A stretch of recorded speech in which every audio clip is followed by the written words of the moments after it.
Welcome to F online classes 8 class. कैसे हैं आप सब? बेटा ये चैप्टर आपका चल रहा था, ठीक है, तो इसको हम आगे कंटिन्यू करते हैं। ह्यूमन रिसोर्सेज तक हो गया था। आप देखते हैं मैनमेड रिसोर्सेज। मैनमेड रिसोर्सेज क्या होते हैं? जो भी चीज़ें इंसान खुद बनाता है, यानी टेक्नोलॉजी का इस्तेमाल करके जो चीज़ें बनाई जाती हैं उनको मैनमेड रिसोर्सेज बोलते हैं, ठीक है। देखिए क्या क्या लिखा हुआ है इसके अंदर। Man is constantly utilising the physical materials of the environment. He has made some means of production, for example man made machines and tools to aid production.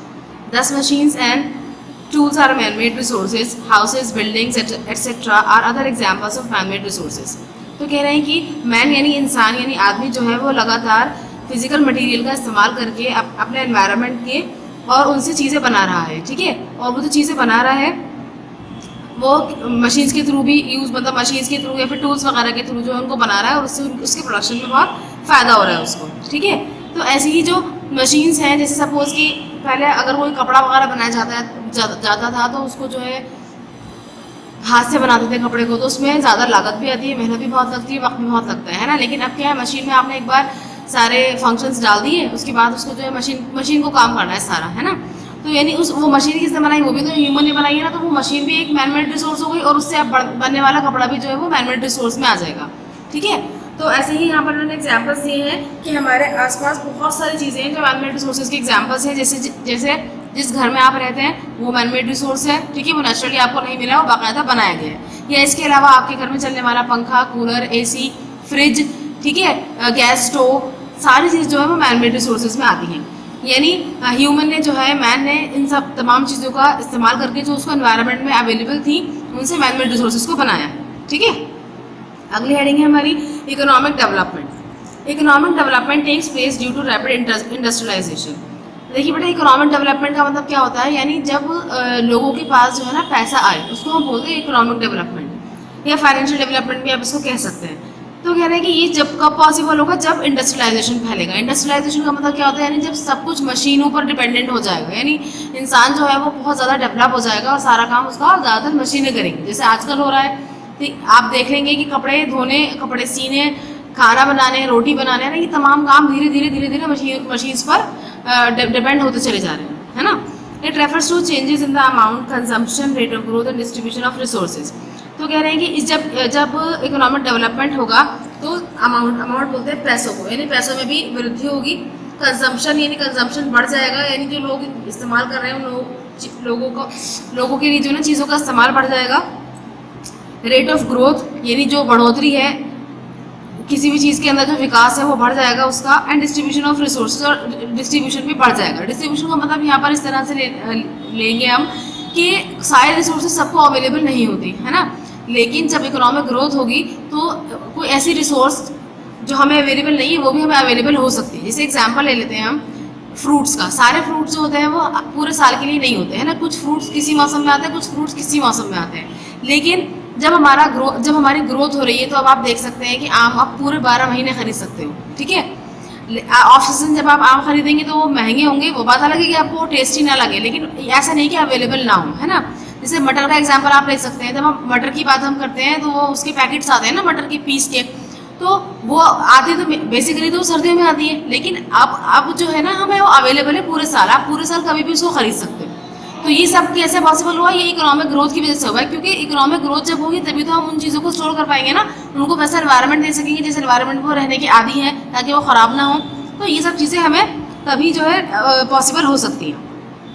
If the average production of a nation is high by producing goods and services, the nation is said to be well developed. तो कह रहे हैं कि जो average production है, यानी जो चीज़ों को बनाया जा रहा है, अगर वो हाई है यानी ज़्यादा लेवल पर चीज़ें बनाई जा रही हैं, तो हम ये कह सकते हैं कि कोई एक नेशन जो है वो वेल डेवलप्ड है, यानी वो विकसित है ना। विकसित है यानी कम से कम विकसित। अब इंडिया विकसित नहीं है, अभी डेवलप्ड नहीं है, लेकिन डेवलपिंग है, यानी उसका विकास अभी हो रहा है, यानी अभी अंडर प्रोसेस है सब कुछ, ठीक है। उसके बाद नेक्स्ट हेडिंग है conservation of natural resources. Conservation का मतलब होता है बचत, यानी बचा कर रखना।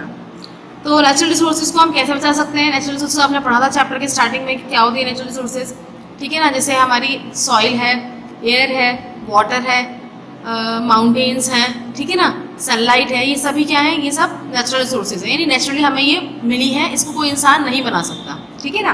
तो देखिए ज़रा कैसे कंजर्व करेंगे आप।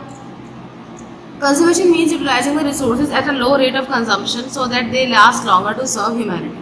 कह रहे हैं कंजर्वेशन का मतलब होता है किसी भी रिसोर्स का आप इस तरह इस्तेमाल करें कि वो लंबे टाइम तक चल सके, यानी जितनी आपको ज़रूरत है आप सिर्फ उतना ही इस्तेमाल करें और बाकी जो है उसको मतलब अंधाधुंध यूज़ ना करें, है ना, ताकि वो लंबे टाइम तक चल सके. You have seen that most of the resources are non-renewable and will get exhausted quickly if they are being used at a fast rate.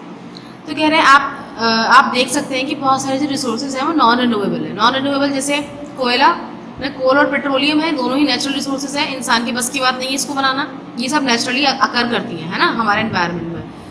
तो अब क्या है, नॉन रिन्यूएबल भी है, यानी बहुत लंबा टाइम चाहिए इनको बनने के लिए. तो हमें क्या करना चाहिए, हमें बजाय इसके कि हम इसको आधा यूज़ करें कि हमें अवेलेबल है तो बस यूज़ करते जाएँ, इसको थोड़ा सा स्मार्टली यूज़ करना चाहिए ताकि जो आगे वाली जनरेशन है उसको भी कुछ मिल पाए और इवन हम भी इसको आराम से पूरी लाइफ अपना एंजॉय कर सकें, यूज़ कर सकें.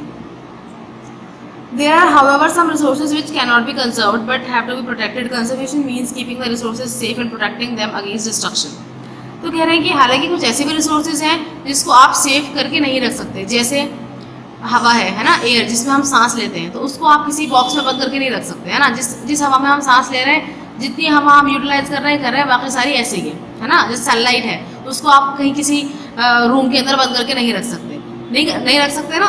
तो लेकिन हम कम से कम इतना ज़रूर कर सकते हैं कि उन चीज़ों को साफ़ सुथरा रखें. उसको जैसे एयर है तो एयर को गंदा ना करें, उसके अंदर ज़्यादा टॉक्सिक सब्सटेंसेस ना मिलाएं, चीज़ों को ना जलाएं, या फैक्ट्रीज वगैरह से ऐसे धुएं ना निकालें कि जिससे जो है वो हवा क्या हो रही है, वो हवा बिल्कुल पॉल्यूटेड होती चली जा रही है ना. तो कंजर्वेशन का मतलब सिर्फ यही नहीं है कि आप सिर्फ नॉन रिन्यूएबल चीज़ों को रखेंगे आप समेट करके, बल्कि रिन्यूएबल जो चीज़ें हैं, रिन्यूएबल रिसोर्सेज जो हैं, उनको भी आपको क्या करना है, उनको भी इस तरह रखना है कि वो प्रोटेक्ट रहें, यानी वो आगे वाले लोगों के लिए काम में आ सकें. ठीक है, अगली हेडिंग देखते हैं. The following are some ways to conserve our natural resources.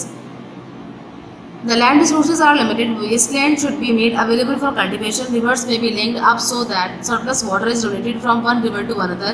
Waste water from industries and domestic use should be recycled. तो अभी कह रहे हैं कि कुछ तरीके हैं जिसके थ्रू हम नेचुरल रिसोर्सेज को कंजर्व कर सकते हैं, उनको प्रोटेक्ट कर सकते हैं या सेव कर सकते हैं. ठीक है, तो सबसे पहला क्या है, लैंड रिसोर्स जो है मैंने आपको बताया था अभी, जो ज़मीन है वो हमें कुदरत की देनी है, यानी नेचुरल रिसोर्स है, उसको हम नहीं बना सकते, है ना. तो ये जो है हमारे पास लिमिटेड है. अर्थ जो है हमारी पूरी अर्थ पर जितना भी लैंड मास है वो पूरा का पूरा लिमिटेड है. ऐसा नहीं कि वो साल 10 साल बढ़ता चला जाएगा, नहीं, वो जितना है उतना ही रहेगा, है ना. तो हमें क्या करना है, जो भी वेस्ट लैंड है, वेस्ट लैंड का मतलब हुआ यानी जो पथरीली ज़मीन है, जो जिसमें कंकर ही कंकर है, तो उसको हमें साफ़ करना चाहिए और वहाँ पर खेती बाड़ी करने के लिए हमें ऐसे मतलब ऐसे अवसर देने चाहिए. ठीक है, कि वहाँ पर कल्टीवेशन हो सके. जो रिवर्स हैं उनको हम लिंक कर सकते हैं एक दूसरे से, ताकि वो अपना पानी जो है मतलब ट्रांसफ़र कर सकें, ताकि सिंचाई वगैरह में काम आ जाए वो पानी. और साथ साथ ऐसी जगहों पर हम वेस्ट वाटर इंडस्ट्रीज़ भी लगा सकते हैं, जो भी जैसे घरों से निकलने वाला जो भी पानी है, जो वेस्ट वाटर है, उसको जो है आप रिसाइकिल कर सकते हैं, यानी दोबारा से साफ़ सुथरा करके दोबारा यूज़ कर सकते हैं उसको. जैसे घरों में सफाई होती है ना, कार वगैरह धुल रही है या फर्श वगैरह धुलता है, कपड़े धुलते हैं, उन सब पानियों को इकट्ठा कर उसको जो है साफ़ किया जा सकता है रिफाइनरीज वगैरह में. Deforestation should be balanced by forestation. Forest should be protected against encroachment. तो कह रहे हैं जो पेड़ों की बहुत ज़्यादा कटाई हो रही है उसको हमें रोकना चाहिए और उसको बैलेंस करना चाहिए पेड़ लगा करके. अगर आप कहीं से पेड़ काट भी रहे हैं किसी मसलियत के तहत, तो आप क्या करें, आप किसी और जगह पर जहाँ पर ऐसी जगह अवेलेबल हो वहाँ पर पेड़ लगा दें. अगर आप एक पेड़ काट रहे हैं तो कम से कम एक पेड़ ज़रूर लगाएं. ठीक है, क्या जैसे इस बात का ध्यान रखें कि आपकी फैमिली में अगर कोई भी न्यू बॉर्न बेबी है तो आप जैसे ही उस बेबी की बर्थ हुई है ऐसे ही आप एक प्लांट लगा दें. इट मीन्स कि उसकी जो ऑक्सीजन है वो उसके साथ साथ चलती रहेगी. मतलब आप इससे क्या होगा ना, इससे एक बैलेंस बना रहेगा, जितने इंसान होंगे उतने ही पौधे होंगे. और अगर ऐसा है कि कोई रहने की जगह ऐसी प्रॉपर नहीं है जहाँ पर मतलब ज़्यादा जंगलात हैं, तो आप उसको ज़ाहिर साफ़ करेंगे वहाँ रहने के लिए, तो कम से कम किसी और जगह पर आप प्लांट्स वगैरह लगा सकते हैं. ठीक है, wildlife should be conserve by creating national parks and sanctuaries. और जो वाइल्ड लाइफ है, वाइल्ड लाइफ बोलते हैं जो जंगली जानवर वगैरह होते हैं, है ना. जंगली जानवरों को जो है आप नेशनल पार्क और सेंचुरीज बना करके उसके अंदर उनको रख सकते हैं, क्योंकि अगर वो बाहर रहेंगे तो एक तो ये कि लोगों को नुकसान पहुंचा सकते हैं, और दूसरी बात ये है कि ऐसा हो सकता है लोगों ने नुकसान पहुंचा दें, यानी उनका शिकार कर लें. ठीक, तो इसलिए उनको बाकायदा सेंचुरीज में रखना चाहिए ताकि वो बचे रहें. New method should be devised for utilising ores of lower grade. और इसके अलावा ओर्स बोलते हैं बेटा मिनरल्स वगैरह जो ज़मीन के अंदर से निकाले जाते हैं, है ना। तो आयरन ओर है, ऐसे बहुत सारे ओर होते हैं ना, उनको ज़मीन से निकाल कर उनको प्योरीफाई किया जाता है। तो कह रहे हैं कि क्या होता है, अगर बहुत ज़्यादा ही मिला जुला होता है, बहुत ज़्यादा ही इम्प्योर फॉर्म में होता है तो उसको छोड़ना पड़ता है। तो कह रहे हैं कि हमें ऐसे नए नए मेथड्स निकालने चाहिए जिसके थ्रू हम बिल्कुल हर मिनरल को यूज़ कर सकें, उसको हर मिनरल को प्योरीफाई करके अपने इस्तेमाल में लेकर आ सकें, ठीक है। Losses in transmission and distribution of resources should be reduced. इसके अलावा जो भी रिसोर्सेज हैं उनका जो लॉस है ट्रांसमिशन का, ट्रांसमिशन यानी एक जगह से दूसरी जगह लेकर जाना उनको या उनको डिस्ट्रीब्यूट करना, तो इसमें जो नुकसान हैं वो कम से कम हों और सभी लोगों को इक्वली चीज़ें अवेलेबल हो सकें। जैसे कहीं पर अगर किसी चीज़ की खेती बाड़ी अच्छी हो रही है, किसी चीज़ की फसल अच्छी है, तो उसको हम दूसरी जगह आराम से ट्रांसफ़र कर सकें ताकि उस चीज़ का फ़ायदा दूसरे लोग भी उठा सकें। क्योंकि जहाँ पर चीज़ कम होगी, कोई भी रिसोर्स है, सपोज छोटा सा एग्जांपल हम लेते हैं ड्राई फ्रूट्स, तो जिन एरिया में ड्राई फ्रूट्स नहीं होते हैं और वहाँ ड्राई फ्रूट की ज़रूरत है, तो ज़ाहिर है वहाँ पर ड्राई फ्रूट बहुत महंगे मिलेंगे।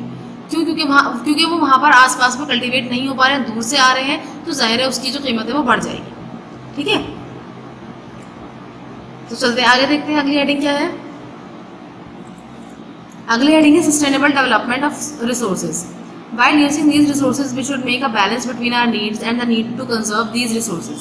This is important to leave the planet Earth, which is rich in resources for our future generations. तो कह रहे हैं कि जब भी हम रिसोर्सेज का इस्तेमाल करें तो इस बात का बहुत ज़्यादा ध्यान रखना चाहिए कि हमें सिर्फ ज़रूरत के हिसाब से ही चीज़ें इस्तेमाल करनी है, ठीक है। हमें बिल्कुल ब्लाइंडली यूज़ नहीं करनी है चीज़ें, अपनी ज़रूरत के हिसाब से यूज़ करनी है और अपने आने वाली जनरेशन के लिए भी उन चीज़ों को बचा करके रखना है, ठीक। Utilizing resources in addition to meeting the needs of the present and also taking care of the future generation is called sustainable development. तो कह रहे हैं कि रिसोर्सेज को इस तरह यूटिलाइज करना कि वो आपकी भी नीड्स को पूरा कर दें, यानी आपकी ज़रूरतों को भी पूरा कर दें जो अभी फ़िलहाल की हैं, और साथ साथ वो इस तरह इस्तेमाल की जाएँ ताकि आने वाली जनरेशन के लिए भी स्टोर हो जाएँ। इसी को हम क्या बोलते हैं, सस्टेनेबल डेवलपमेंट बोलते हैं, ठीक है। और ये बहुत इंपॉर्टेंट है। देखिए अभी आप छोटे हैं, जब आप बड़े हो जाएंगे फिर आपके छोटे बहन भाई हैं, है ना, तो आप ऐसे थोड़ी कि आप सब कुछ खुद यूज़ कर लेंगे, उनके लिए कुछ नहीं छोड़ेंगे। तो हमें क्या करना है, हमें सब चीज़ों का ध्यान रखना है। आगे देखते हैं। We can use the principle of 3 R's to make sustainable development possible. 3 R's stand for reduce, reuse and recycle. तो कह रहे हैं कि सस्टेनेबल डेवलपमेंट को पॉसिबल बनाने के लिए हम 3 R फार्मूला यूज़ कर सकते हैं। 3 R फार्मूला क्या है? 3 R's का मतलब है रिड्यूस, रीयूज एंड रिसाइकिल, यानी आपको एक तो कम से कम यूज़ करना है, अपने इस्तेमाल को कम से कम कर देना है। रीयूज़ करना है, कुछ चीज़ें ऐसी हैं जो अगर आपने यूज़ कर ली हैं तो उसको बजाय फेंकने के उनको आप दोबारा यूज़ कर सकते हैं, और या फिर उसको रिसाइकिल कर सकते हैं। रिसाइकिल यानी उसको दोबारा से नया करके यूज़ कर सकते हैं, ठीक है। देखिए ज़रा डेफिनेशन देख लेते हैं एक बार। रिड्यूस है, we should reduce our consumption of certain items whenever possible. For example, if your school is near the place where you live, then you can walk down to school or use your bicycle for going to school. कह रहे हैं कि आपको जो है अपने consumption को यानी अपने उपभोग को क्या करना है, रिड्यूस करना है, कम से कम करना है कुछ चीज़ों में, ठीक है। जहाँ जहाँ पर मुमकिन है वहाँ पर आप कम करेंगे। जैसे कि आपका स्कूल अगर आपके घर के करीब है, जहाँ पर आप रहते हैं वहीं करीब में आपका स्कूल है, तो आप या तो पैदल जा सकते हैं स्कूल या फिर अपनी बाइसाइकिल का यूज़ कर सकते हैं, ठीक है। It is better than going by a car और अ बस, और ये इससे बेहतर है कि आप किसी कार या बस से जाएं। This would help in saving fossil fuel, इससे आप फॉसिल फ्यूल को बचा सकते हैं। फॉसिल फ्यूल यानी पेट्रोल वगैरह को आप इससे बचा सकते हैं। We should try to avoid wastage of electricity, और साथ साथ हमें जो है इलेक्ट्रिसिटी का जो वेस्टेज है यानी उसकी जो बर्बादी है उसको भी अवॉइड करना चाहिए, उसको भी नहीं करना चाहिए। कैसे कर सकते हैं उसको आप? For this ensure that when nobody is in a room then TV, fan and lights are switched off. We should also try to stop the wastage of water. तो कह रहे हैं कि इसके लिए आप क्या करें, इस बात का ध्यान रखें कि जब रूम में कोई ना हो तो आप टीवी, फैन, लाइट्स वगैरह को बंद कर दें। ऐसा ना हो कि रूम में कोई है भी नहीं और सब कुछ चल भी रहा है, ठीक है। और साथ साथ हमें क्या करना है, हमें वाटर की वेस्टेज को भी कम से कम करना है, बिल्कुल ख़त्म करना है। उसके बाद अगला है रीयूज़। रीयूज़ में क्या कर सकते हैं आप? Many old items can be reuse by making item into useful items. For example, old cloth can be used for making rugs and doormats. We can make shopping bags and baskets from used items like jute and old newspaper. तो अब कह रहे हैं कि जो बहुत सारे पुराने ओल्ड आइटम्स जो होते हैं तो उसको आप रीयूज़ कर सकते हैं, उनकी कुछ यूज़फुल आइटम्स बना करके, ठीक है। जैसे आपके पास पुराने कॉटन के कोई पुराना कपड़ा वगैरह अगर रखा हुआ है तो उसको आप रग्स यानी पोछा वगैरह बना सकते हैं उससे। डोरमेट्स बना सकते हैं, यानी जो पायदान रखा होता है ना दरवाजे पर, उसको बना सकते हैं। या इसके अलावा शॉपिंग बैग्स भी बना सकते हैं, बास्केट्स बन सकती हैं उन कपड़ों वगैरह से, और साथ साथ जैसे जूट है तो जूट से बैग बन जाएगा इजीली आपका, या पुराने न्यूज़पेपर से भी आप बहुत सी चीज़ें बना सकते हैं। डेकोरेशन के मटेरियल भी बनाए जा सकते हैं, क्योंकि डेकोरेशन के मटेरियल कबाड़ से ही बन जाते हैं, लेकिन वो बड़े महंगे महंगे भी बिकते हैं फिर। तो अगर आप इस तरह यूज़ करना सीख जाएंगे तो फिर आपको एक तो ये है कि स्किल आ जाएगी आपके पास, और दूसरी चीज़ आसानी ये हो जाएगी कि जो चीज़ कबाड़ा थी वो आप खूबसूरत लगेगी, सजाने लायक हो जाएगी। ठीक है, उसके बाद अगला है रिसाइकल। तो रिसाइकल के अंदर क्या है, पेपर, ग्लास, आयरन, टिन के अंदर recycled many times, old newspapers and other items should be given to the kabadi wala. They in turn sell them to the recycling industry. After recycling, many useful items are made from the discarded items. तो अब ये कह रहे हैं कि paper है, glass है, iron है, टिन है, ये जो है बहुत बहुत बार रिसाइकल किए जा सकते हैं। यानी पेपर वगैरह है या ग्लास वगैरह, उसको आपने यूज़ किया, उसको आपने कबाड़े वाले को दे दिया, जैसे हम बेच देते हैं अपना सारा सामान जितना भी होता है, या पुरानी कॉपी किताबें, न्यूज़पेपर वगैरह, फिर वो फैक्ट्रीज में जाते हैं, फिर फैक्ट्रीज में जाकर के वो रिसाइकल होते हैं, यानी दोबारा से उनको मोल्ड किया जाता है। दोबारा मोल्ड करके, अगर जैसे बॉटल है कांच की, तो कांच की बॉटल दोबारा से मोल्ड करके दोबारा बनाई जाएगी, तो इससे उसके अंदर जो जम्स वगैरह वो भी खत्म हो जाएंगे और दोबारा से एक बॉटल बन जाएगी, यानी कम उसी मटीरियल में हमारी दोबारा से नई चीज़ तैयार हो जाएगी।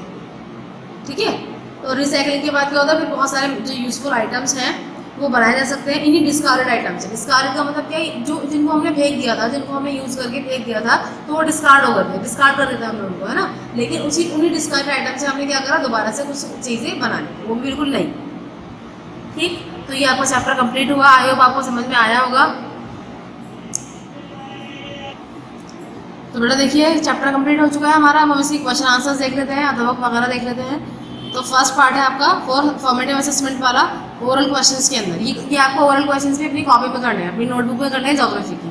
ठीक है, तो फर्स्ट क्वेश्चन है आपका डिफाइन रिसोर्स। रिसोर्स क्या है, तो रिसोर्स वो कोई भी चीज़ जो हमारे काम को आसान करती है उसको हम रिसोर्स बोलते हैं, है ना। लिखा हुआ कहाँ पर लेसन में वो देख लीजिए एक बार, ये देखिए पेज नंबर 111 पर लिखा हुआ है, anything that can be use to satisfy a human need is called a resource. कह रहे हैं कि कोई भी चीज़ जो इंसान की नीड को सेटिस्फाई कर दे, है ना, उसको हम रिसोर्स बोलते हैं। तो ये आपका हो गया ए का फर्स्ट।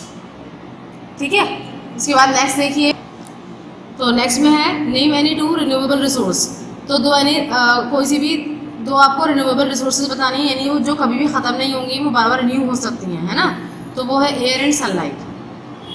ठीक, उसके अलावा है name any two non renewable resources, वो रिसोर्सेज जो नॉन रिन्यूएबल है, यानी जो वक्त के साथ खत्म हो जाएंगे और दोबारा बनना भी उनका आसान नहीं है ना। तो वो कोल एंड पेट्रोलियम है। इसके अलावा name the 4 types of value attach to resources. कह रहे हैं कि जो रिसोर्सेज हैं उनसे अटैच 4 टाइप की वैल्यूज़ हैं जो आपके चैप्टर में बता रखी हैं आपको। तो कौन कौन सी वैल्यूज़ हैं वो देखिए, क्वेश्चन से स्टार्ट करिएगा इसको। The 4 types of value attach to resources are, यहाँ पर आर लिख लीजिएगा, economic, legal, aesthetic and ethical. ठीक है, ये 4 टाइप की वैल्यूज़ हैं जो अटैच्ड हैं। उसके बाद है क्वेश्चन नंबर बी आपका। क्वेश्चन बी के अंदर आपको मैचिंग करनी है। तो मैचिंग के अंदर आप देखिए, एक तरफ रिसोर्स है और एक तरफ उसका यूज़ है, यानी कौन से रिसोर्स का यूज़ कहाँ पर होता है वो लिखा हुआ है। तो फर्स्ट है वुड। तो वुड का इस्तेमाल हम करते हैं फर्नीचर बनाने में, है ना। तो इसको मिला देंगे आप थर्ड से। मैंने मैचिंग नहीं की क्योंकि हौस पास हो जाएगा, दिखेगा नहीं फिर प्रॉपर्ली, मैंने इसलिए नंबर्स डाल दिए।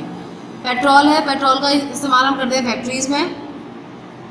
थर्ड है कोल, कोल का इस्तेमाल होता है ऑटोमोबाइल में। फोर्थ है हर्ब्स, हर्ब्स का इस्तेमाल होता है मेडिसिन वगैरह बनाने में। फिफ्थ है स्टोन्स, स्टोन का इस्तेमाल होता है कंस्ट्रक्शन में। ठीक है, यानी जो बिल्डिंग वगैरह बनाई जाती है उसके अंदर इनका इस्तेमाल किया जाता है। उसके बाद अगला देखिए, समेटिव असेसमेंट के लिए टिक द करेक्ट ऑप्शंस हैं। इसके अंदर ए का फर्स्ट पार्ट देखिए, विच of the following properties of substance does not make it a resource. कह रहे हैं कि नीचे दी हुई 4 प्रॉपर्टीज में से कौन सी ऐसी प्रॉपर्टी है जो उसको रिसोर्स नहीं बनाती। ठीक है, देखिए फर्स्ट यूटिलिटी, यूटिलिटी बोलते हैं उपयोगिता, यानी उसको इस्तेमाल करने की कोई ना कोई वजह होगी। हाँ, तो जाहिर है बिना वजह के तो नहीं बन सकता। दूसरी चीज़ आती है क्वांटिटी, क्वांटिटी पर भी डिपेंड करता है। तीसरी चीज़ आती है ओरिजिनलिटी, और चौथी चीज़ आती है वैल्यू। तो आपके चैप्टर में वैल्यू, क्वांटिटी एंड यूटिलिटी तीनों ही चीज़ें दे रखी है, ओरिजिनलिटी नहीं दे रखी, तो इसलिए आप इस पर टिक लगा दीजिए। उसके बाद सेकंड है which of these is a renewable resource. इन चारों में से कौन सा रिन्यूएबल रिसोर्स है जिसको आप रिन्यू कर सकते हैं। नेचुरल गैस, वाटर, पेट्रोल, कोल। इसके अंदर देखिए पेट्रोल बोल तो है ही नहीं क्योंकि नॉन रिन्यूएबल है ना। नेचुरल गैस भी जो है वो क्या है, वो भी ख़त्म हो जाएगी, ठीक। तो वाटर ही बचता है हमारा। अब वाटर, आप ये सोचेंगे कि वाटर भी तो कम है, लेकिन वाटर जो कम है ना वो पीने वाला कम है। इस चैप्टर में वाटर को रिन्यूएबल रिसोर्स माना गया है क्योंकि वाटर, अगर हम नॉर्मल वाटर की बात करें तो हमारी जो अर्थ है उसका 1/3 पार्ट जो है वो क्या है, पूरा वाटर ही वाटर है। तो इसलिए हम ये कह सकते हैं कि वाटर एक रिन्यूएबल रिसोर्स है। उसके बाद आगे देखिए थर्ड है, which of the following is an example of man made resource.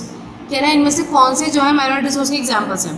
Tropical forest, देखिए जंगल तो सब कुदरती होते हैं, माउंटेन्स में कुदरती होते हैं, नेचुरल होते हैं। थर्ड है मेडिसिन टू ट्रीट कैंसर, और फोर्थ है स्प्रिंग वाटर। स्प्रिंग वाटर यानी जो बरसात वगैरह कोई कह रहे हैं, लेकिन थर्ड जो है ना मेडिसिन, ये नेचुरल नहीं होती, इनको बनाया जाता है ना। कैंसर के लिए ट्रीट करने के लिए जो मेडिसिन बनाई गई हैं वो मैन मेड है, तो इसको आप यहाँ पर टिक कर लीजिए।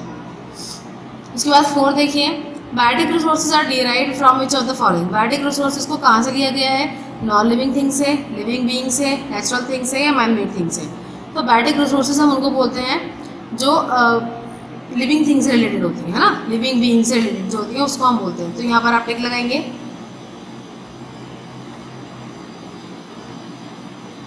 उसके बाद फिफ्थ है, which of these is an example of potential resource. इन चारों में से कौन सा एग्जाम्पल जो है वो पोटेंशियल रिसोर्स का है। पोटेंशियल रिसोर्स क्या होता है, जिनकी एग्जैक्ट क्वांटिटी हमें मालूम नहीं है और अभी हम उनको प्रॉपर यूज़ भी नहीं कर पा रहे हैं, लेकिन फ्यूचर में हम उनका यूज़ करेंगे, है ना, उसको बोलते हैं। तो यहाँ पर है यूरेनियम रिजर्व इन लद्दाख। तो ये इसको अभी तक हमने प्रॉपरली यूज़ करना शुरू नहीं किया है, तो इसका आंसर आपका ये वाला है, यानी फोर्थ वाला। आई होप समझ आया होगा इतना आपको। आगे देखते हैं फिलहाफ्स। फिलहाफ्स में देखिए फर्स्ट है, blank resource can be use at present. तो कह रहे हैं कोई भी रिसोर्स जो अभी फिलहाल यूज़ बाकायदा की जा सकती है तो उसको हम बोलते हैं एक्चुअल रिसोर्स, यानी उसकी क्वांटिटी हमें पता है, अवेलेबिलिटी पता है हमें उसकी, तो इसलिए हम उसको यूज़ कर सकते हैं। तो ये एक्चुअल हो गया आपका। उसके बाद नेक्स्ट है, petroleum is found from remains of fossil fuels. Petroleum किसके रिमेन्स से बचता है, फॉसिल फ्यूल्स के, ठीक है। Coal is found from remains of vegetation, और वेजिटेशन बोलते हैं जैसे जो पेड़ वगैरह होते हैं ना, खेती बाड़ी जो होती है उसकी जब दब जाते हैं ज़मीन के नीचे तब जा करके कोयले वगैरह बनते हैं, ठीक है। उसके बाद फोर्थ है, a resource has some value. हर रिसोर्स की कोई ना कोई वैल्यू अपनी होती है, ठीक है। उसके बाद फिफ्थ देखिए, a potential source can not be used at present. तो कह रहे हैं कि पोटेंशियल रिसोर्स जो होती है वो हमें नहीं पता कि इस वक्त किस तरह इस्तेमाल की जा सकती है। जैसे मैंने अभी यूरेनियम का बताया था आपको, तो वो एक पोटेंशियल सोर्स है, वो सोर्स तो है हमारे पास, रिसोर्स तो है, लेकिन अभी ये नहीं पता कि यूज़ कैसे करना है, ठीक है। उसको हम फ्यूचर में सीखेंगे तब हम उसको यूज़ कर पाएंगे। तो ये आपके फिलअप्स हो गए। उसके बाद देखिए ज़रा tick the right and cross.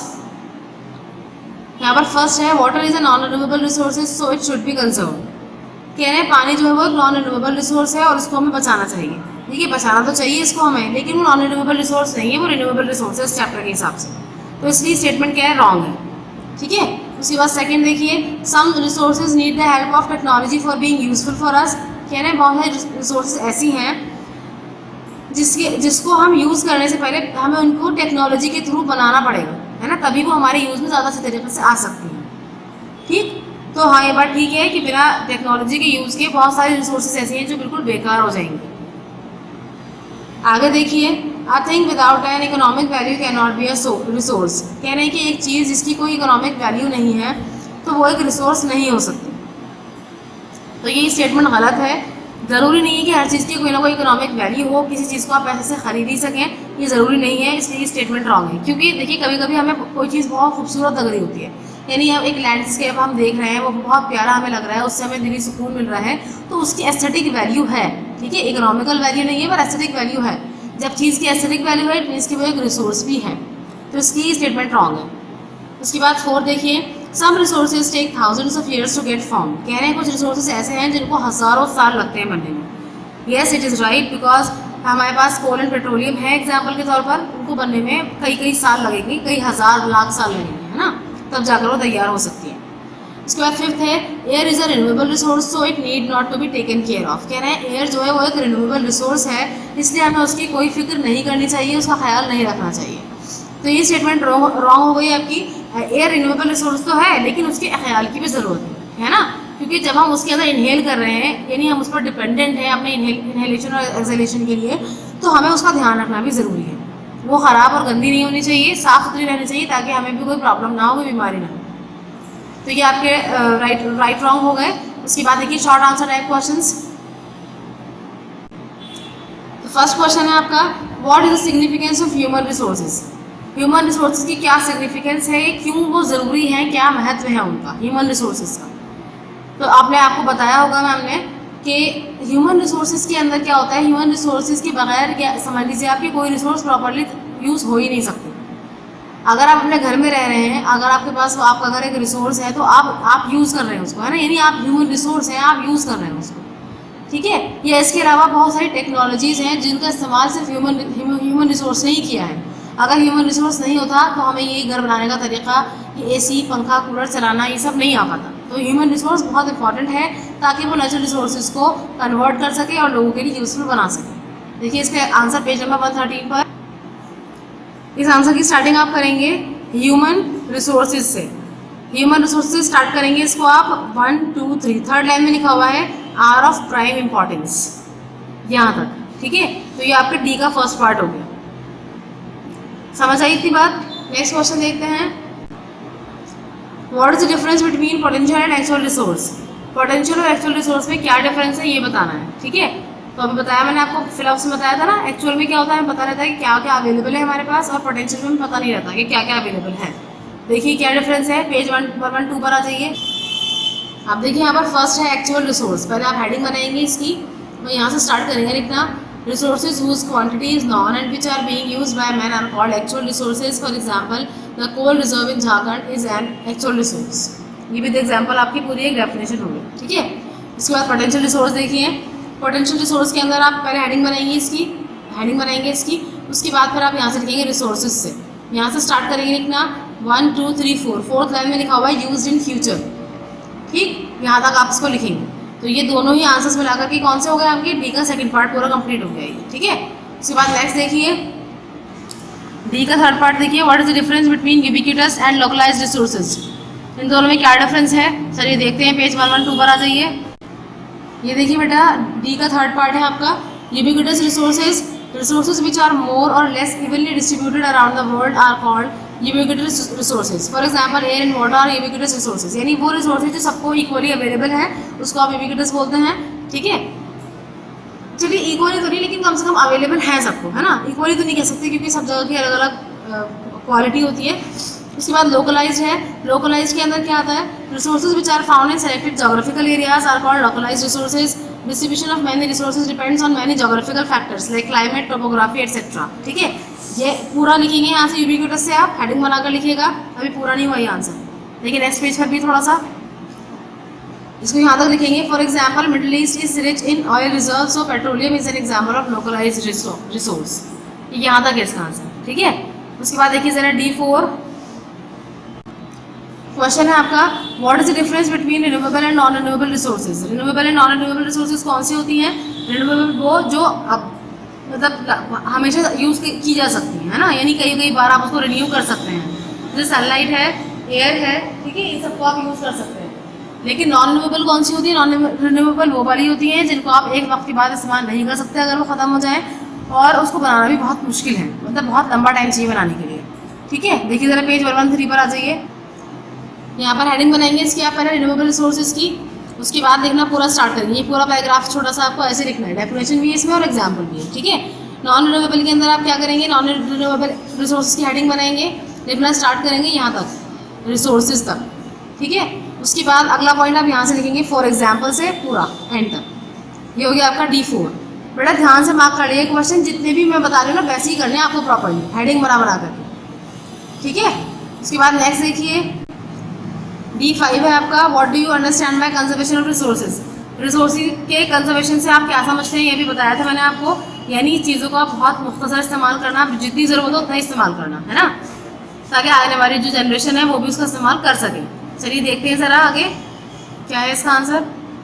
आ जाइए आप पेज नंबर 113 पर।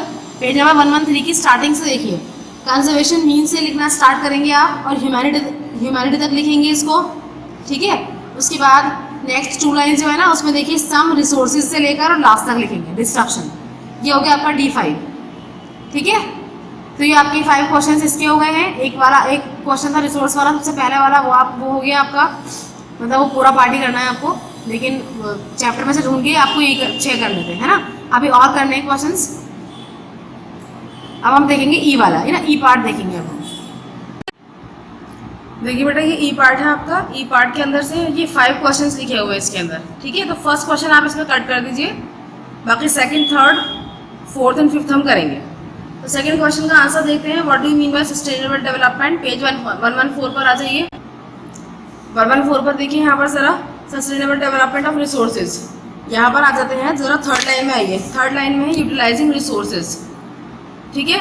यूटिलाइजिंग रिसोर्सेज से आप स्टार्ट करेंगे। In addition to meeting the needs of present and also taking care of the future generation is called sustainable development. ये हो गया आपका E2, ठीक है, क्योंकि फर्स्ट तो हमने कटवा दिया है, फर्स्ट तो मैंने, और तो E2 का आप ये निशान लगा लीजिए। उसके बाद E3 देखिए ज़रा। E3 का क्वेश्चन है what are the 3 R's of conservation. Conservation की 3 R's क्या हैं, है ना, यानी जिनके थ्रू हम सस्टेनेबल डेवलपमेंट को पॉसिबल बना सकते हैं, वो 3 R's कौन से हैं। तो मैंने आपको बताए थे, रिसाइकल, रीयूज, रिड्यूस, ठीक है। देखिए ज़रा पेज 114 पर आ जाइए। ये देखिए आप E3 का आपको यहाँ पर देखिए, ये सेकंड पैराग्राफ है, ठीक है ना। सेकंड पैराग्राफ में यहाँ से लिखेंगे आप 3 R's stand for reduce, reuse and recycle. एक पॉइंट ये लिख दिया आपने। उसके बाद अगली हेडिंग बनाएंगे आप रिड्यूस। अब रिड्यूस को डिफाइन करना है। We should reduce our consumption of certain items whenever possible, ठीक है। उसके बाद अगला है रीयूज। रीयूज के अंदर आप इसकी हेडिंग बनाएंगे और इसके बाद इसको डिफाइन कर देंगे। Many old items can B reused by making them into useful items. ये सेकंड पॉइंट हो गया आपका। थर्ड में देखिए, थर्ड में है रिसाइकल। रिसाइकल की हेडिंग बनाएंगे आप। उसके बाद लिखेंगे यहाँ से paper, glass, iron and tin can be recycled many times, यहाँ तक लिखकर फिर यहाँ से लिखेंगे after recycling many useful items are made from these discarded items. तो इसके अंदर 4 पॉइंट्स हैं। सबसे पहले तो फुल फॉर्म बताएंगे हम 3 R's की, उसके बाद हम तीनों R's की डेफिनेशन दे देंगे एक एक लाइन की, ठीक है। ध्यान से देख लीजिए इसकी। पहले यहाँ से यहाँ तक हमने इसको किया, उसके बाद रिड्यूस की हेडिंग बना करके ये लाइन पूरी लिख दी यहाँ तक पॉसिबल तक। उसके बाद रीयूज की हेडिंग बनाकर ये वाली पूरी लाइन लिख दी यहाँ पर। उसके बाद रिसाइकल की हेडिंग बनाएंगे और रिसाइकल के अंदर खुद ही 2 पॉइंट्स आ रहे हैं, वो एक साथ ही लिखिएगा। यहाँ तक लिखा पहले मैनी टाइम्स तक, उसके बाद अगले लाइन में लिखा है आफ्टर रिसाइकलिंग से लेकर आइटम्स तक पूरा लिखना है, ठीक है। ये हो गया आपका E3। अब E4 देखिए। तो क्वेश्चन E4 है आपका what are the different values of natural resources, explain them. कह रहे हैं कि नेचुरल रिसोर्सेज की डिफरेंट वैल्यूज क्या होती हैं उनको बताना है। पेज 111 पर आ जाइए। यहाँ से देखिए, natural resources have the great values, their values can be categorised as economic value, legal value, important, aesthetic and ethical value, ठीक है। उसके बाद फर्स्ट है इकोनॉमिक वैल्यू, फिर उसके बाद legal value, aesthetic value, ethical value, इन सबको डिफाइन किया गया है। तो इसका आंसर आप नेचुरल रिसोर्सेज से लेकर और पूरा यहाँ तक लिखेंगे, वैल्यू ऑफ द रिसोर्स तक। हेडिंग बना कर इनको डिफाइन करेंगे आप, और ऊपर यहाँ पर जो है ये आपको इस तरह ब्लू पेन से लिखना है। समझ आया। E4 हो गया आपका। अब E5 देखिए। E5 में लिखा हुआ है explain the natural resources based on their origin. क्या है, नेचुरल रिसोर्सेज को आपको एक्सप्लेन करना है जो उनके ऑरिजिन पर बेस है, ठीक है। देखिए ज़रा क्या है, पेज 112 पर आइए। ये देखिए, based on their origin resources can be classified as under, इसको लिखेंगे आप पहले, ठीक है। उसके बाद फर्स्ट हेडिंग बनाएंगे बायोटिक रिसोर्सेज, बायोटिक और अबायोटिक, ठीक है। दोनों की हेडिंग बनाकर दोनों को डिफाइन करेंगे और उनकी एग्जाम्पल्स लिखेंगे। ऐसे अबायोटिक को आप हेडिंग बनाएंगे अबायोटिक रिसोर्सेज की, इसको डिफाइन करेंगे और उसकी एग्जाम्पल लिखेंगे। तो आपका यहाँ से पूरा स्टार्टिंग से लेकर रिसोर्सेज तक ये E5 हो गया क्वेश्चन। E5 क्वेश्चन का आंसर हो गया ये आपका, ठीक है। तो ये आपका चैप्टर कंप्लीट हो गया। सारे क्वेश्चन आंसर्स मार्क करवा दिए मैंने आपको। बहुत ध्यान से अपनी ज्योग्राफी की कॉपी में इसको करिएगा। सबसे पहले आपको ज्योग्राफी का लेसन नंबर डालेंगे आप, क्योंकि सेपरेट कॉपी ज्योग्राफी की, तो लेसन नंबर डालकर उसका नाम डालिएगा। फिर उसके बाद न्यू वर्ड जो मैम ने दिए थे आपको वो आपको करने हैं, और उसके बाद आप क्वेश्चन आंसर स्टार्ट कर देंगे, ठीक है। बहुत ज़्यादा लेंदी क्वेश्चन आंसर्स नहीं हैं, और जो लेंदी आपको लग भी रहे थे वो अपनी अपनी डेफिनेशन से अलग अलग, ठीक है। और सारा अदर वर्क भी मैच करिएगा अच्छे से, कुछ मिस्टेक मत कीजिएगा। So thank you, thanks for watching, अल्लाह हाफिज़।